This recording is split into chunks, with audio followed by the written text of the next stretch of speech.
cet éclaircissement dans la discussion. Donc, c'est un Dieu de sanctification. La Mecque, c'est vrai qu'il y en a qui deviennent, comment on appelle, les Hajj. Bon, mais ce n'est pas vraiment la récolte des médailles, mais tout simplement la constitution, la sanctification de l'homme, de celui qui appartient à Dieu. Parce qu'en ce moment-là, beaucoup ont peut-être rencontré Jésus sans savoir qui il est. Donc, en se promenant là, en tant qu'Esprit Saint, Jésus-Christ sanctifie tous ceux qui y vont. Moi, je suis allé, excusez-moi, mon cas n'est pas celui qu'on doit avoir. J'étais au Nigeria, en dehors même de pèlerinage. Mais on m'a fait ouvrir le mausolée de Papa Ochofa. J'ai eu peur de rentrer là pour prier. Je me suis arrêté dehors, j'ai laissé la porte ouverte et j'ai prié. Même si... Tu n'avais pas qu'ils viennent te chercher. Même si en m'agenouillant, j'avais très, très chaud aux genoux parce qu'il fait le soleil tape sur du ciment. À l'époque, ce n'était pas aussi beaucoup maintenant. Bon, il y avait une petite montée comme ça, on s'agenouillait. Bon, donc, j'y suis allé parce que je sais que là où Papa Ochofa est, là, c'est un domaine sanctifié.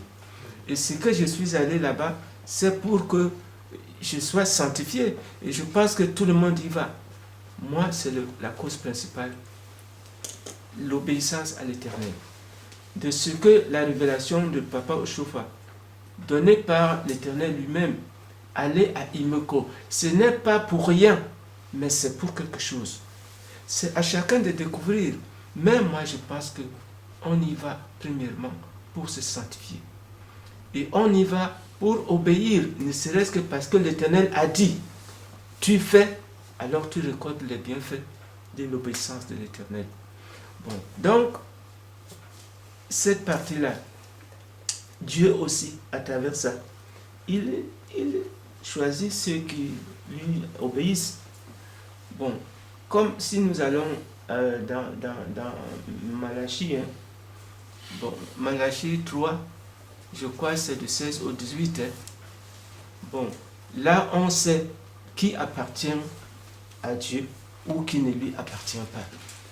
Toutes ces choses, l'Éternel, je ne suis pas à sa place, mais c'est ce que je ressens. Il a aussi besoin de voir qui est vraiment, qui croit en ma parole. Partir de si loin des États-Unis, de la Chine, pour aller à Imeko. Est-ce à dire que certains de ceux qui vont à Sémé ou à d'autres sites de pèlerinage ne croient pas en Dieu? Si je vous pose la question ainsi. Oui, je réponds. Ils croient en Dieu. Mais ce n'est pas l'obéissance de l'Éternel, puisque l'Éternel a dit, à partir de ce jour, ce n'est plus ici, c'est à Imeko. Dieu a changé. A dit à Papa Ochofa. A dit à Papa Ochofa. Donc, à partir de cette parole-là, c'est lui l'Éternel. Il sait ce qu'il laisse à Sémé et ce qu'il apporte à Imeko. Ce n'est pas pareil. Bon, moi, je ne dis pas que ceux qui vont à Sémé n'ont pas de sanctification. C'est une obéissance aussi. Mais je suis sûr que si l'Éternel dit allez à tel, c'est là où on peut trouver ce que l'Éternel attend de son peuple qui croit en lui. Donc, Sémé pour moi, la fin d'année, il n'y a pas que l'histoire de Christ. Mais d'abord l'histoire de Christ, mais l'obéissance à l'Éternel et la configuration spirituelle de soi-même par rapport à la foi que nous portons à notre Dieu. Merci. Je reviens un peu sur ce que tu as dit, c'est très important. C'est comme dans la parole de Dieu, Jésus a dit, si vous croyez celui que j'ai envoyé, c'est que vous croyez en moi. C'est que vous croyez en moi. Donc si vous me croyez, c'est que vous croyez à celui qui m'a envoyé. Voilà. Donc, si Papa Ochofa dans son vivant, Papa Ochofa a été envoyé par qui? Par Jésus-Christ. Jésus-Christ. Alors, si nous mettons en doute sa parole, c'est que nous ne croyons pas en Dieu. N'est-ce pas? Voilà. Là, dans ce cas, on va s'aimer. Voilà. Donc, c'est pour ça que je... Papa. Une démonstration. Il a été envoyé par son père. Voilà. Si on croit en lui, c'est qu'on croit en son père. Donc, Papa Ochofa aussi a été envoyé par Dieu.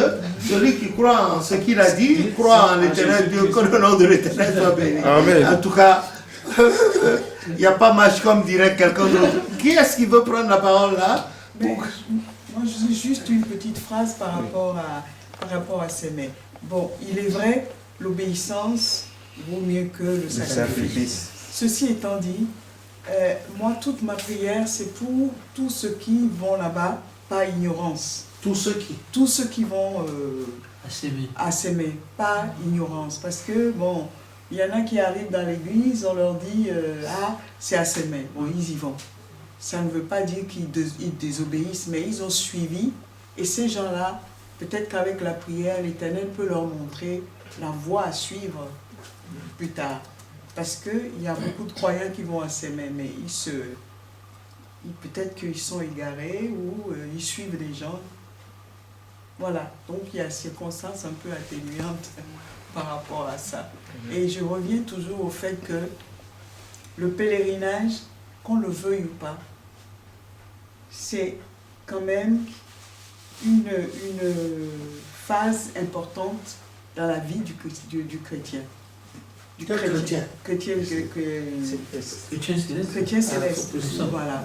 Ou mais si même dans le monde entier, il y a beaucoup de croyants qui vont à un pèlerinage quelque part. Ils se préparent. Donc, pour moi, la préparation du pèlerinage, c'est tout au long de l'année.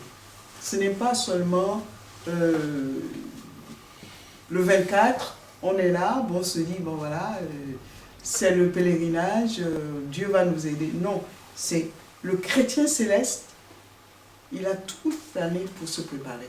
Puisque nous avons nos obligations. Je ne vous interromps pas parce que j'ai remarqué que vous tous, vous êtes focalisés sur le pèlerinage seulement pour caractériser le mois de décembre. Vous parlez de quoi? Matines, tout ça. Mais le mois de décembre ne s'arrête pas qu'aux matines. Hein, le mois de décembre ne s'arrête pas qu'au pèlerinage, que ce soit à Imeko ou bien ailleurs. Il y a plein de sites. Ah non, attention, vous ne faites pas la différence. C'est pour ceux qui savent. Il y a plein de sites de pèlerinage en décembre. Ah oui, les Togolais vont quelque part, il y a d'autres qui vont en Côte d'Ivoire quelque part, etc.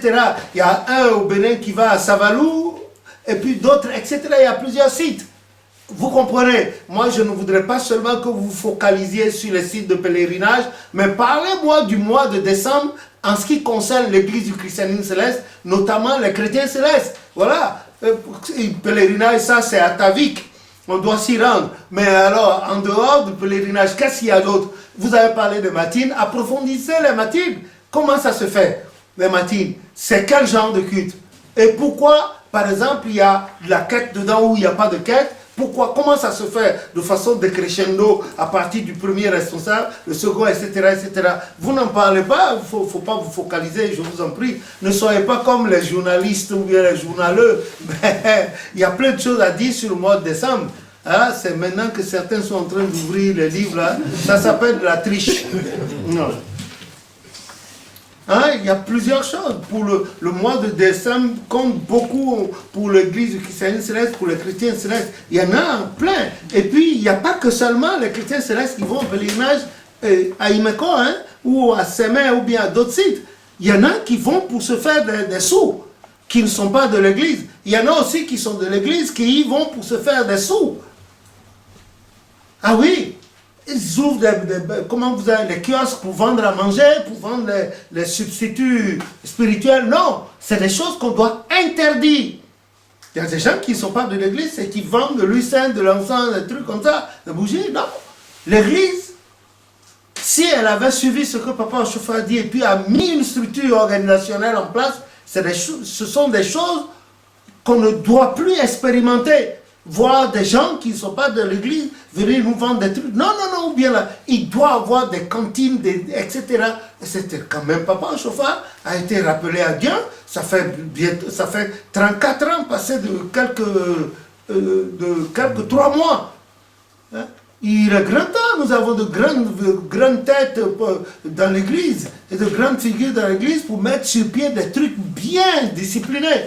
hein, pour la sécurité des chrétiens célestes et de l'Église aussi. Que le nom de l'Éternel soit béni. Amen. Voilà, qui veut prendre la parole? Oui. Le mois de décembre, déjà, il y a une question fondamentale qu'on doit se poser, c'est, je reparle une dernière fois du pèlerinage, mais après je passe, c'est pourquoi ce mois de décembre a été choisi. Parce que quand on regarde dans la Bible, et je pense que quand on regarde même comment les matines sont faites, parce que ça m'a fait penser à ça quand tu as dit comment les matines sont faites, c'est symptomatique de ce pourquoi le mois de décembre, la vraie question qu'il faut qu'on se pose. Parce que le fait qu'on commence même par l'adoration pendant les matines, qu'on commence par l'adoration, ce simple fait-là, et puis le décrescendo dont tu parles, c'est-à-dire qu'on commence par le moins gradé, non, le plus gradé, pardon, et qu'on aille jusqu'au... Ce décrescendo-là, il est symbolique de ce que la naissance du Christ représente dans la Bible. Parce que, et c'est quelque chose que je trouve qu'on ne dit pas assez, parce que là on a parlé de sanctification pour aller au pèlerinage, de la clôture de l'année. C'est vrai, ce sont des choses qui sont vraies. Mais il y a aussi quelque chose, c'est comme dit le psaume, je cherche ta face, ô Éternel.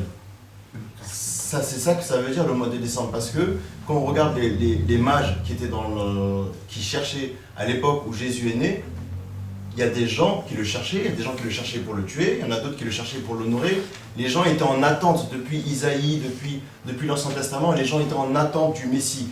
C'était une ébullition, tout le monde cherchait, il n'y avait pas encore la nouvelle. Parce que nous là, on l'a, et donc c'est un plat qu'on nous a servi chaud.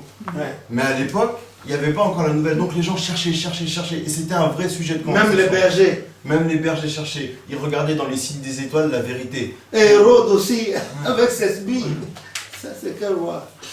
Et moi, je trouve que cette période-là, c'est cette période de quête-là. C'est-à-dire que c'est une période où, si on a, comme disait maman, si pendant toute l'année, on a vraiment cherché Jésus-Christ, si c'est une vérité dans notre vie, qu'on a cette même ébullition-là, on ne devrait pas prendre cette parole comme ils disent en anglais granted, comme garantie. C'est une parole qu'on nous a livrée chaude, mais il faut la travailler. Et donc, si pendant toute l'année on a travaillé et qu'on a vécu cette ébullition, à ce moment-là, le mois de décembre a un sens.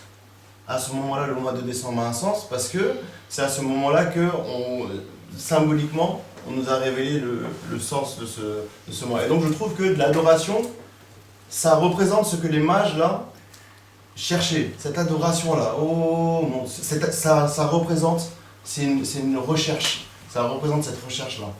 Et donc c'est très symbolique de ce moment-là. Et même le cantique là, je sais c'est 228. Ah, allons avec. Ça ressemble aussi. On y va. Mais alors chantons-le. Allons à Bethléem, où est né Jésus. Allons à Bethléem, où est né Jésus. Les étoiles du ciel sont tous remplis de joie.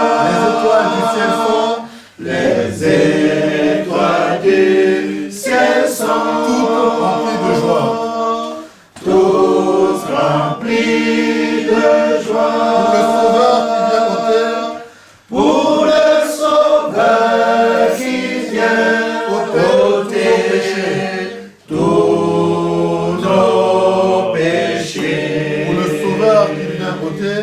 Pour le Sauveur qui vient ôter tous nos péchés.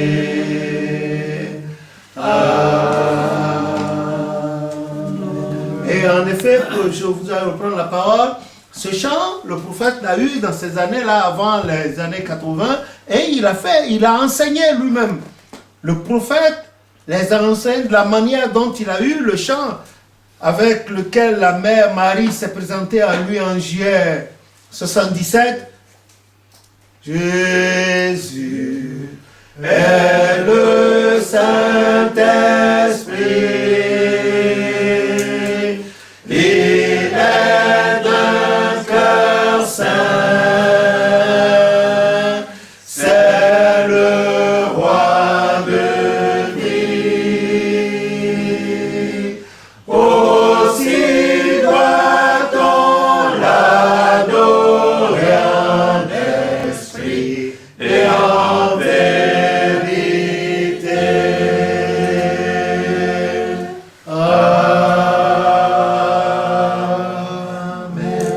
je voulais dire avant que le devancier prenne la parole, c'est de cette même manière que Papa Oshofa a eu ce chant comme le cantique 228 à Allons à Bethléem, qu'il a enseigné lui-même et fait enseigner par celui que vous avez rencontré à Imeko, Baba Oyo, qui s'appelle de son vrai nom David Okunola, que vous avez vu, cet ancien militaire, qui a travaillé tout le temps de sa vie, n'est-ce pas, au secrétariat pastoral au Nigeria. Donc, c'est comme ça, ce chant a été enseigné par lui-même d'abord, et puis il a fait enchanter, entonner ce chant. La vidéo existe. Si je fouille, je retrouve, je vais vous la passer. Donc, vous pouvez continuer. Oui, non, c'était tout ça pour dire que ce mois de décembre représente une quête et qu'elle ne s'arrête pas à la naissance du Christ, puisque c'est une naissance symbolique. À la commémoration. À la commémoration de la naissance du Christ, puisque c'est une naissance symbolique. Ça va jusqu'à après, puisque même le 30, le 31, on a des cultes, il y a des prières à faire. La semaine qui suit, même le 1er janvier, il y a certains jeûnes. Donc ça ne s'arrête pas là, ça continue et c'est une quête. Et si on repart même dans ce que les rois mages suivaient, là, cette étoile-là, on peut dire ce que cette étoile elle symbolise. On peut dire ce que c'est. Les astronomes, ils regardent et ils voient que cette étoile, on peut rentrer dedans, mais c'est tout ça pour dire que c'est une quête qui va au-delà de la naissance du Christ. Et d'ailleurs, je pose la question à tout le monde, est-ce que le Christ est vraiment né à cette date-là? Oui, par rapport à la question de dévancier, nous savons très bien que le Christ n'est pas né à cette période-là. Nous avons pour preuve, on parle déjà des bergers qui faisaient paître leur troupeau. Les veilles de nuit, voilà. Ce qui n'est pas possible en hiver. En hiver, donc, sincèrement, on ne peut pas dire que Jésus est né le 25. Moi, pour retourner un peu, si peut-être une autre personne voudra peut-être prendre la parole par rapport à la naissance de Jésus, mais, pour essayer un peu de faire aussi avancer la discussion par rapport au mois de décembre, parce que papa il a parlé des expériences et autres. Nous savons que l'année est faite de 12 mois. Janvier, c'est le premier mois, et le 12e mois, c'est le mois de décembre. Et nous savons qu'au cours d'une année, ne serait-ce que dans la vie de chacun, il a eu à vivre, à bien fêter un anniversaire. Et cela voudrait dire que lorsque cette année, après ce mois de décembre, ça veut dire qu'au niveau de notre âge, il y aura une courdée de vie qui va s'augmenter. Donc, au courant du 1er janvier jusqu'au mois de décembre, il y a des choses qui se sont passées dans notre vie. Qui sont passées sur le plan physique, sur le plan matériel, mais aussi sur le plan spirituel. Donc le mois de décembre, c'est un peu comme la résultante de tous les autres mois que nous avons eu à passer, que Dieu nous a permis de vivre. Donc, comme quelqu'un peut-être qui a un service commercial ou bien une boutique, à un moment donné, on fait une espèce de ce qu'on appelle l'inventaire pour voir qu'est-ce qui s'est passé, est-ce qu'on est déficitaire, est-ce qu'on est excédentaire, est-ce que. D'où le mois de décembre, c'est un mois de questionnement sur notre parcours depuis janvier jusqu'à cette période-là que Dieu nous permet de vivre. On se pose des questions pour voir comment est-ce que l'année s'est déroulée. Est-ce que cette année-là, quel est le bilan en quelque sorte? Est-ce que sur le plan spirituel, les fruits sont là ou pas? Et d'où on essaie de sous-peser et on essaie de se projeter, puisqu'il y a une nouvelle année qui commence, on essaie de se projeter sur l'année qui va commencer pour que ce qui n'a peut-être pas marché au courant de l'année, on essaie de voir comment on peut faire pour que l'année qui suit puisse être meilleure. Si ça a été bon, on essaie de voir comment être encore plus bon. Si ça n'a pas été bon, comment essayer de voir comment on peut combler les trous qui ne nous ont pas permis et d'être à la hauteur pour que l'année qui va suivre puisse être une bonne année. D'où c'est un mois de questionnement et bien sûr, puisque nous savons très bien que c'est le spirituel parce que le matériel, c'est le pendant du spirituel en quelque sorte. D'où on sait très bien que si spirituellement ça se passe très bien, le matériel va suivre. D'où le mois de décembre, donc un mois pour nous où on essaye, en faisant cette autocritique, on essaye de mettre le plus de bagages possible pour que la nouvelle année qui commence, on puisse partir sur des bonnes bases afin que Dieu puisse nous porter sur ses ailes pour que tout aille au mieux pour nous et pour l'année qui commence. Donc pour moi, que ce soit le pèlerinage, que ce soit les matines, tout cela, ce sont des éléments qui nous permettent, lorsque c'est bien fait, nous permettent d'entamer la nouvelle année dans de bonnes conditions. Et les autres cultes que nous vivons dans l'Église, après, parce que le chrétien céleste, on a des cultes, on a parlé des matines, que nous avons tout juste avant que nous puissions dépasser le mois de décembre. Et nous savons que une fois, dès le 1er janvier, on attaque encore avec d'autres cultes. On en a jusqu'à 7 encore. D'où, vous voyez très bien que le Dieu de Papa Oshofa nous met à califourchon entre cette période qui est très très importante. Nous savons que, de par les petites recherches que Dieu nous a permis de faire, nous savons que le mois de décembre, même ce qu'on appelle les gens, les mystiques, les grands mystiques, c'est à cette période qu'ils font beaucoup de choses. C'est à cette période que toutes les demandes, ceux qui, au niveau du monde, dans les petites recherches que nous avons fait, on nous a été dit que c'est lui qui veut que l'année soit une bonne année.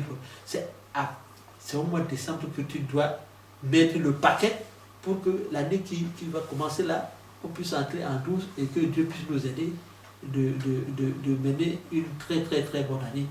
Et que c'est-à-dire que tous les mois de la nouvelle année qui suivent puissent être des mois favorables pour nous, avec l'aide de Dieu.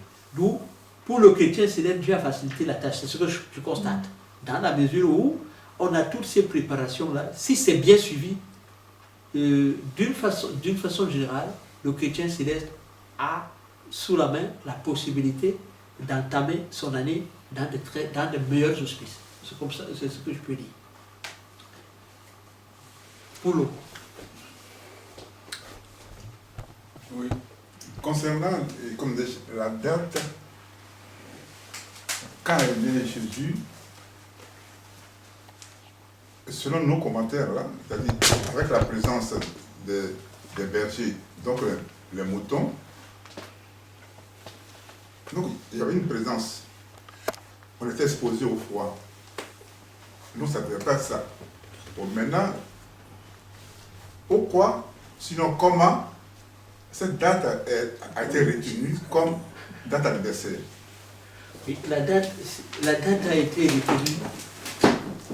La date a été retenue par rapport à cette question, papa. Toujours par rapport